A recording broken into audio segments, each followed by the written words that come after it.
উজানের পাহাড়ি ঢল আর কয়েকদিনের টানা ভারী বৃষ্টিতে তিস্তার পানি বিপদসীমার উপর দিয়ে প্রবাহিত হওয়ায় নীলফামারীতে নদী পাড়ের নিম্নাঞ্চল প্লাবিত হয়।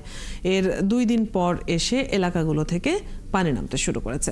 নীলফামারীতে বাড়িঘর থেকে নামতে শুরু করেছে বন্যার পানি। সকাল থেকে তিস্তা ব্যারেজের নীলফামারীর ডালিয়া পয়েন্টে বিপদসীমার 45 সেন্টিমিটার নিচ দিয়ে প্রবাহিত হচ্ছে। গাইবান্ধার সুন্দরগঞ্জের কাউনিয়া পয়েন্টে তিস্তা নদীর পানি গত 24 ঘন্টায় 35 সেন্টিমিটার কমে বিপদসীমার 6 সেন্টিমিটার নিচে রয়েছে। ব্রহ্মপুত্র, ধরলা, দুধকুমার, জিঞ্জিরাম, গঙ্গাধর সহ লালমনিরহাট, রংপুর ও কুড়িগ্রামের অন্যান্য নদ নদীর পানি রয়েছে বিপদসীমার নিচে। অসময়ের এই বন্যায় 5 জেলার প্রায় 1.5 লক্ষ মানুষ পানিবন্দী হয়ে পড়েছে। ডুবে গেছে হাজার হাজার একর জমির ফসল, ভেসে গেছে পুকুর ও মৎস্য খামার। কোনো কোনো এলাকায় নদী তীরের মানুষ পড়েছে ভাঙন আতঙ্কে।